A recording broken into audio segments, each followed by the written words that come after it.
আসসালামু আলাইকুম সবাইকে। আশা করি আপনারা সবাই ভীষণ ভালো রয়েছেন।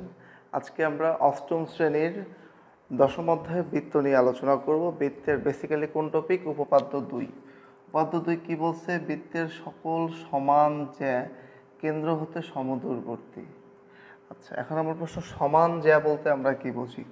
একটা লজিক আগে তোমরা বুঝো। লজিকটা কি? লজিকটা হলো, মনে করো এটা হলো একটা বৃত্ত। আরে চিত্র, এটা কি হয়েছে? হ্যাঁ, এটা কিছুটা হয়েছে। ওকে, মনে করো এটা একটা বৃত্ত, এটা হলো সেই বৃত্তের কেন্দ্র। দেখো, আমি যত দূরে আছি তত কি হচ্ছে ছোট জ্যাগুলা, যত আমি কেন্দ্রের কাছাকাছি যাচ্ছি জ্যাগুলো আমার কি হচ্ছে বড় বড় হচ্ছে, জ্যাগুলো আমার কি হচ্ছে বড় বড় হচ্ছে। একদম যখন আমি কেন্দ্রের উপর যাব তখন দেখো তো জ্যা আমার সব থেকে বড় না? এই জ্যাটা ব্যাস, ঠিক আছে, এটা সব থেকে বড় না? দেখো তো এই জ্যাটা আর এই জ্যাটা, এই জ্যা দুটা কি সব থেকে মোটামুটি বড়, আর এই জ্যা দুটা কি মোটামুটি ছোট না? তাহলে আমি কি বলতে পারি? কেন্দ্র থেকে আমি যত পিছাচ্ছি তত জ্যাগুলা কি হচ্ছে ছোট হচ্ছে। কেন্দ্র থেকে আমি যত পিছাচ্ছি তত আমার জ্যাগুলা কিন্তু ছোট হচ্ছে, ওদিকে পিছাচ্ছি জ্যাগুলা ছোট হচ্ছে। যদি আমি বলি যে কেন্দ্র থেকে এই জ্যা আর এই জ্যা যদি সমান হয় তবে এদের যে দূরত্ব, কেন্দ্র থেকে যে এদের যে দূরত্ব, সেই দূরত্ব দুটো কি হবে? সমান হবে। এটা যদি আমি বলতে চাই তাহলে আমি কি বলতে পারবো?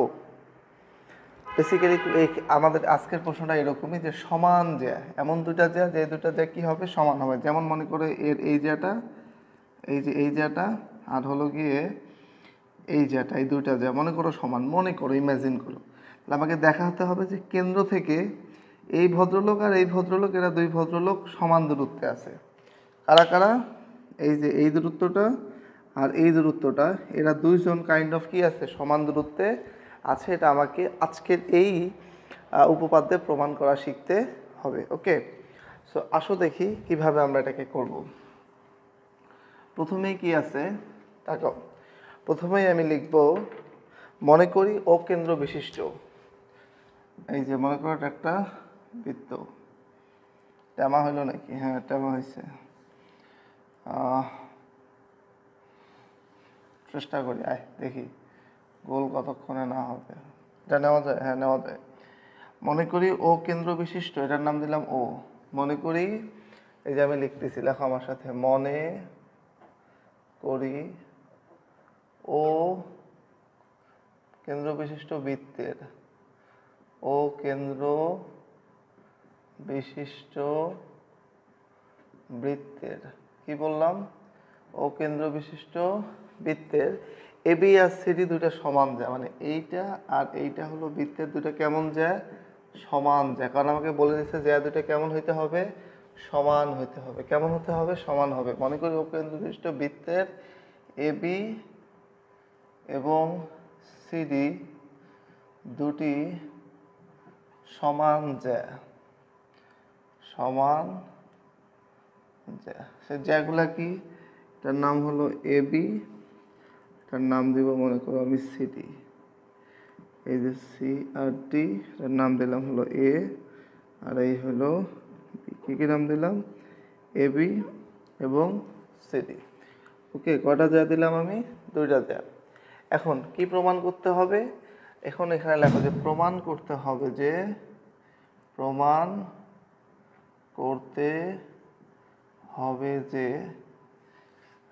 কেন্দ্র ও হতে এবি ও সিডি সমদূরবর্তী, সমদূরবর্তী, বানান রে, সমদূরবর্তী। এখন প্রশ্ন, ভাই সমদূরবর্তী মানে কি? মানে কেন্দ্র এখান থেকে ওইটা যত দূর হবে, এখান থেকে এটাও কি হবে? তত দূর হবে। এখন অঙ্কনে আমি কি করব? ও থেকে এই কথাটা হুবহু লিখবো, যে ও থেকে এ বি এবং সিডির উপর যে যথাক্রমে ওই এবং ও এফ আঁকি, এদের উপর কি আট করবো? লম্ব। নাম দিলাম ওই। আর সিডির উপর লম্ব আট করবে, নাম হলো ও এফ। এটাকে ও এফ লম্ব। এটা কোন লম্ব? এটা হলো ও ই লম্ব। বোঝা গেছে কি যায় না? তাহলে আমি কি লিখবো অঙ্কনে?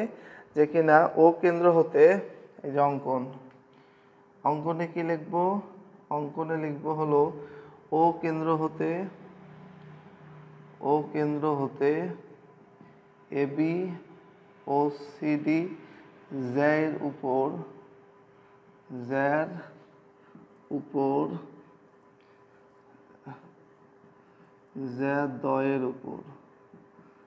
জ্যাদয়ের উপর যথাক্রমে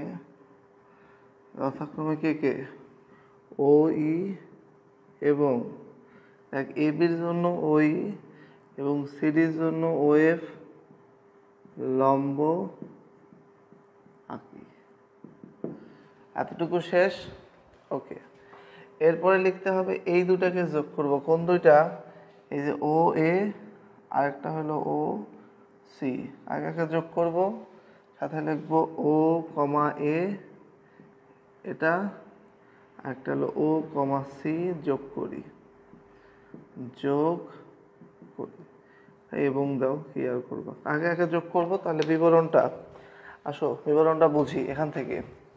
প্রথমে মনে করি ও কেন্দ্র বিশিষ্ট। কেমন কেন্দ্র? ও কেন্দ্র বিশিষ্ট এবি আর সিডি হলো দুইটা জ্যা। এই যে ও কেন্দ্র বিশিষ্ট এবি আর সিডি হলো দুইটা জ্যা। প্রমাণ করতে হবে যে ও থেকে এবি এবং সিডি পরস্পর কেমন সমদূরবর্তী। ওকে, তাহলে অঙ্কনে আমি বললাম ও থেকে এবির উপর আট করলাম হলো ওই।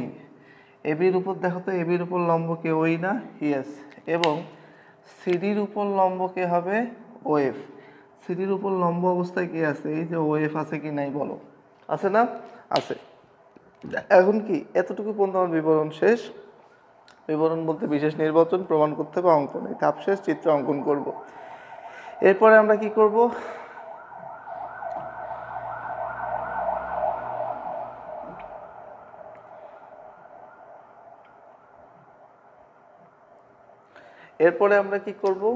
এরপরে আমরা চলে যাব ধাপ একে। কোথায়?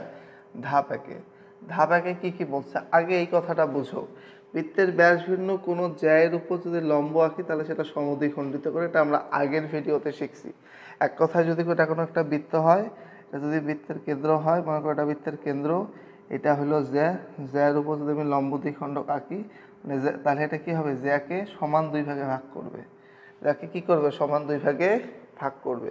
তাহলে দেখো তো, এটাও একটা জ্যা, কেন্দ্র থেকে এটা এর উপর গেছে, অর্থাৎ লম্ব দ্বিখণ্ডক। তাহলে এই অংশ আর এই অংশ, এই যে এই দায়টা জ্যাকে দুইটা সমান অংশে ভাগ করছে, এই সমান অংশ দুইটা কি হবে? পরস্পর সমান হবে। আবার এই যে এই জ্যায়ের উপর কে লম্ব আট করছি আমি? ও এফ লম্ব আছে। তাহলে এই অংশ আর এই অংশ সমান কি সমান না? অবশ্যই সমান। তাহলে আমি এখানে দুইটা ধাপে লিখতেছি, দেখো। এই যে লিখলাম ধাপ এক। ধাপ একে কি করব আমি লিখলাম ও ই হইল কার উপর লম্ব? এ বির উপর। এবং এক সাইডে লিখলাম সেটা হলো ও এফ হলো কার উপর লম্ব? সিডির উপর লম্ব। তাহলে আমি বলতে পারি এখান থেকে এ ই সমান সমান বিই। এটা বলা যাবে কি যাবে না? আবার এখানে কি বলা যাবে? সি এফ সমান সমান কি আছে? ডিএফ। ওকে, সিএফ সমান সমান আমি কি লিখলাম? ডিএফ। কোন যুক্তিতে? কারণ ওই যে কথাটা, এই যে এখানে যুক্তিটা এখানে লিখে দিবে। এখানে যুক্তিটা লিখে দিব যে জ্যায়ের উপর অঙ্কিত লম্ব, এই যে জ্যায়ের উপর অঙ্কিত লম্ব কি করে? জ্যাকে কেন্দ্র হতে, সামনে থাকতে হবে কেন্দ্র হতে জ্যায়ের উপর অঙ্কিত লম্ব কি করে? জ্যাকে সমদ্বিখণ্ডিত করে। জ্যাকে সমদ্বিখণ্ডিত করে। ওকে, তাহলে কেন্দ্র হতে জ্যায়ের উপর যদি লম্ব আঁকি তাহলে সেটা কি করবে? জ্যাকে সমদ্বিখণ্ডিত করে। তাহলে এই যে এই দুটা পরস্পর সমান। এখন ছবি দেখে বলতো ভাই এই এ বি মানে কি? এ ই যোগ হলো বিই না? তাহলে আমি কি বলতে পারি? এই লাইনটা বলতে পারি কিনা? এই সমান সমান হাফ অফ এ বি। এই যে আমি লিখলাম এ ই হলো কি? হাফ অফ এ বি, এবং এইখানে আমি বলতে পারছি, এটাকে এই বরাবর দাগটা দিই, হ্যাঁ, এখানে আমি বলতে চাচ্ছি যে সিএফ হইল, সিএফ কি হাফ অফ কি হবে সিডি। ওকে, এখন যেহেতু আমার প্রশ্নে আছে যে দুইটা সমান এ বি এবং সিডি সমান, তাহলে হাফ অফ এ বি এবং হাফ অফ সিডি সমান হবে। তাহলে হাফ অফ এডির জায়গায় লিখবো এই সমান সমান কি লিখবো আমি, হাফ অফ সিডি কোথায়, সিএফ। তাহলে এই দুইটা সমান। আচ্ছা, আশা করি তুমি কিচ্ছু বুঝো নাই, আশা করি তুমি বুঝো না। এখন আমি আবার বুঝাবো, আসো একটু মনোযোগ দাও। কি হয়েছে শোনো, এই দেখো, এই কার উপর লম্ব, এ বির ওপর দেখাইলাম। তাহলে এখানে দুইটা অংশ বের হয়েছে। কোন দুইটা অংশ, একটা হলো এই আর একটা হলো বিএফ। এই যে এই আর বিএফ। এখন এইটা হলো এ বির অর্ধেক। তাহলে আমি লিখতে পারি এই সমান হাফ অফ এ বি। শেষ, এই যা পর্যন্ত কাহিনী ক্লোজ। এরপর এখানে দেখো আমার ওএফ হলো সিডির উপর লম্ব। ওএফ কার উপর লম্ব, সিডির উপর লম্ব।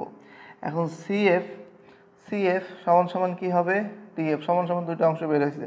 তাহলে বলতে পারি আমার সিএফ হলো হাফ অফ সিডি, মানে সিএফ মানে এই যে এটুক হলো এই পুরোটার কি অর্ধেক। বলা যাবে কি যাবে না? এখন আমাকে প্রশ্নে বলছে দুইটা সমান যায়, দেখ এই যে দুইটা পরস্পর সমান না, তাহলে আমি বলতে পারি না এই যা আর এই যা সমান। তাহলে এস দুই দিকে অর্ধেক করে গুণ করে দিলাম, কোনো সমস্যা নাই। তাহলে হাফ অফ এবির জায়গায় লিখলাম এই, এবং হাফ অফ সিডির জায়গায় কি লিখলাম, সিএফ। এই যা পর্যন্ত লেখা যাবে কি যাবে না? আই থিঙ্ক লেখা যাবে। আই থিঙ্ক এদের আমরা ধাপ 1 এবং ধাপ 2, এটা আমি পরের বার যেটা লিখছি এটা হলো ধাপ 2। এটা কত? এটা হলো ধাপ 2। ওকে, ধাপ 1 2 শেষ। 3 নাম্বার, এবার আমি এই দুইটা ত্রিভুজকে তুলে আনবো। কাকে তুলে আনবো? এই যে একটা ত্রিভুজ আর এর এই যে একটা ত্রিভুজ। কয়টা ত্রিভুজ? দুইটা। এই দুটো উপর তাকায় যে কেন্দ্র এখান থেকে এইটা একটা ব্যাসার্ধ, এইটা একটা ব্যাসার্ধ, এই দুটো সমান। আবার এইটা আর এইটা এখনই আমরা সমান প্রমাণ করলাম। আর এইটা আর এইটা হলো লম্ব বা সমকোণ। তার মানে এই যে দুই বাহুর একটা কোণ দেখালাম, দুইটা বাহুর একটা কোণ দেখাইছি, তার মানে ত্রিভুজ দুইটা হলো সর্বসম। যেহেতু সর্বসম, তার মানে এর এই প্রতিবন্ধী বাহু আর এই প্রতিবন্ধী বাহু, এই দুইটা বাহু কি হবে? সমান হবে। মানে যেটার জন্য এত হাউকাউ। আসো দেখি কোথায় সেটা, এই যে এখানে দেখো। তো সমকোণী ত্রিভুজ কোন দুইটা আছে বলো? সমকোণী ত্রিভুজ আগে নেই। ত্রিভুজ একটা হলো ও এ ই। এই যে আমি ত্রিভুজ নিলাম ও এ ই, ও এ ই, এবং আরেকটা ত্রিভুজ হলো ও সি ই। এই যে ত্রিভুজ ও সি ই, এই দুটো ত্রিভুজে এগুলা অতিভুজ না? এগুলো কি অতিভুজ? কেন? কারণ এই যে লম্বের উল্টা দিকে আছে, লম্বের উল্টা দিকে যে থাকে তাকে বলা হয় অতিভুজ। এই লম্বের উল্টা দিকে যে থাকে তাকে কি বলে? অতিভুজ। তাহলে এখন আমি লিখলাম যে অতিভুজ লিখতে হবে না, তুই লেখ সোজা ও এ সমান সমান ও সি। লজিক কি? একই বৃত্তের ব্যাসার্ধ। এরা কি? এরা হলো একই বৃত্তের ব্যাসার্ধ। কাহিনী ক্লোজ। এরপরে আমি কি বললাম? তারপরে আমি বললাম যে দেখ এই আর সিএফ সমান, এই সমান সমান সিএফ। কারণ কি? এটা 2 নং হতে পাই, 2 নং হতে। এরপরে আমি বলতে পারি দেখ এই কোণটা আর এই কোণটা হলো সমকোণ। কোণ এ ই ও সমান সমান কোণ কি লিখবো? সিএফও। অতএব এই ত্রিভুজ দুইটা কোনটা? ও এ ই সর্বসম কি হবে? ত্রিভুজ ও সি ই। তার মানে এই দুটা ত্রিভুজ এখন কি হয়ে গেল? সর্বসম হয়ে গেল। কারণ কি? উপপাদ্যের পাশে লিখবো হলো বাহু, বাহু, বাহু কোণ বাহু উপপাদ্য, বাহু কোণ বাহু উপপাদ্য, এটা লিখলেও হবে। পরে সমকোণী ত্রিভুজ ইউজ করছে, আমি এইটা ইউজ করছি, একই কথা। সো ও এ ই এবং ও সি ই, তাহলে এই ও এ আর ও ই কেমনে সমান হলো? এই যে দেখ এইটাও একই বৃত্তের কেন্দ্র থেকে ব্যাসার্ধ, এটাও কেন্দ্র থেকে কি ব্যাসার্ধ। তাহলে সেম কি সেম না বল? সেম। এরপর এইটা আর এইটা আমরা 1 2 এ কাউমৌ করি বলছি সেম। আর এটাতে সমকোণ, এটা আমরা দেখে বুঝতেছি। তাহলে এই ত্রিভুজটা সর্বসম হলে এই দুইটা বাহু এখন কি হবে? সমান হবে। তারপরে এখন আমি কি বলবো দেখ, তারপরে এখন আমি বলবো যে এই যে আমরা এখানে কাকে দেখাইছি, কোন দুইটা বাহু বাকি? এই যে এটা আর এটা না, এটার নাম কি ও ই, তাই আমি লিখবো ও ই বাহু সমান সমান কোন বাহু হবে আমার, দেখ এই যে ও ই বাহু, ও ই বাহু সমান সমান কত হবে, ও এফ বাহু। এটাই তো সেম, তাই না? এরপরে লিখবো ও ই হলো কেন্দ্র থেকে এ বির দূরত্ব, আর ও এফ হলো কেন্দ্র থেকে সিডি জায়ের দূরত্ব। দেখ এই যে ও ই কেন্দ্র থেকে এ বির দূরত্ব, আর ও এফ হলো কেন্দ্র থেকে সিডির দূরত্ব। অতএব এটা আর এটা যেহেতু এই দুটো সমান, তাহলে এদের দূরত্ব দুইটা সমান, মানে এরা কি সমদূরবর্তী। এই কথাটা হুবহু কপি পেস্ট করে দিব, আমার এখানে জায়গা নেই তাই আমি দেখাতে পারলাম না, এটাই আমি নিচে লিখে দিতাম, শেষ কাহিনী। তাহলে এই ম্যাথটাকে এখন আমরা পারবো কি পারবো না, এটা ছিল আমাদের উপপাদ্য 2। সো বেসিক্যালি আজকে ছিল আমাদের এতটুকুই আলোচনা। আশা করব ম্যাথটা তোমরা খুব মনোযোগ দিয়ে বোঝার চেষ্টা করবে। যদি না পারো দেন আবার ভিডিওটা দেখবে। আশা করব এটা তোমাদের হেল্প করবে। সো দেখা হচ্ছে নেক্সট ভিডিওতে। সে পর্যন্ত সুস্থ থাকবে, সুন্দর থাকবে। আল্লাহ হাফেজ।